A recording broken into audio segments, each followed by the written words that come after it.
Después de observar cómo funciona el circuito para la salida que me gobierna el motor A, ahora procederemos a explicar, o más bien a observar, el funcionamiento para la salida del motor B, la de ambos brazos hidráulicos y la de la señal de alarma. Observamos que nuestro motor B, su fórmula booleana es A por B negado por D. Quiere decir esto que solamente va a estar en estado lógico 1 cuando A, que A es el circuito temporizador, por B negado, B es el sensor 3, por D, que es el sensor 1. Entonces vamos a ver. Entonces, para que su estado lógico sea alto, sensor 3 y sensor 1 deben estar en alto y el temporizador debe estar en 0. Miremos a ver cómo funciona. Vamos a hacer un recorrido total por todas las posibles combinaciones. Entonces, temporizador 0, S3 0, S1 0. Mi motor B se encuentra apagado. S3 1, temporizador 0, S1 0, motor se encuentra apagado. S1 y S3 en estado lógico 1 y temporizador en 0, el motor continúa apagado. El temporizador en 1, sensor 1 y sensor 3 en estado lógico 0, el motor B continúa apagado. Temporizador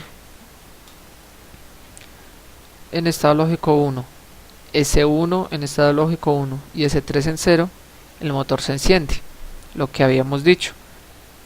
Temporizador por S3 negado, y como S3 está en 0, negado sería 1, 1 por 1, 1, por S1 que está en 1, 1 por 1, 1, mi salida está en 1. Vamos a terminar el recorrido. Seguiría temporizador en 1, S3 en 1, S1 en 0, salida igual a 0, la del motor B. S1, S3 y temporizador en estado lógico alto, la salida de mi motor B sigue en 0. Entonces observamos que el circuito funciona perfectamente. Vamos a detener la simulación. Con esto vamos a seguir con el brazo hidráulico C, que se encuentra en la parte derecha superior de la pantalla. Su fórmula booleana es A por C, que sería el temporizador por el sensor 2. Entonces, el brazo hidráulico C, su estado lógico será 1, única y exclusivamente cuando el temporizador se encuentra en 1 y el sensor 2 se encuentra en 1. Vamos a comprobarlo. Comenzamos nuestra simulación. Tengo temporizador en 0, S2 en 0, la salida para el brazo C está en 0.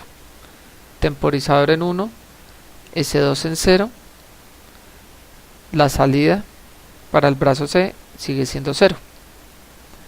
Temporizador en 0, S2 en 1, la salida para el brazo C sigue siendo 0.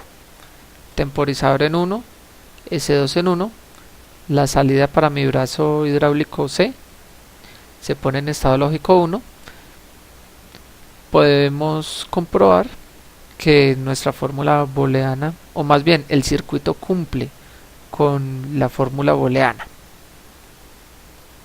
Paremos la simulación. Vamos a ir ahora para la esquina inferior derecha, que es donde se encuentra el circuito del brazo hidráulico D,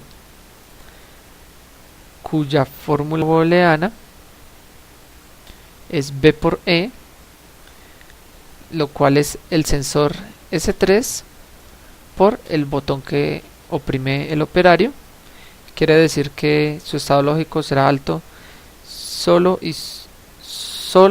y únicamente cuando el botón que oprime el operario es activado y el sensor S3 está activado. Observemos. Corremos la simulación. El botón E está en 0 y S3 está en 0. La salida del brazo D está en 0. S3 en 1. El botón E está en 0. La salida del brazo D sigue siendo 0. El botón E en 1. S3 en 0. La salida del brazo D sigue estando en 0. S3 en 0. El botón S3 en 1. El botón E en 1. La salida para mi brazo D cambió a 1. Observamos que el circuito cumple con la fórmula booleana. Paramos la simulación. Nos queda probar la señal de alarma. Observemos y nos dice que su fórmula booleana es simplemente B. Y B es S3. Quiere decir que cada vez que S3 esté en 1 va a haber una señal de alarma. Si S3 no se activa, esa señal nunca va a activarse. Comenzamos nuestra simulación. S3 en 0, la señal de alarma en 0. S3 en 1, la señal de alarma en 1. Bien, con esto concluimos la explicación del funcionamiento del circuito. Vemos que todas las salidas cumplen con sus respectivas fórmulas booleanas. Muchas gracias por su atención.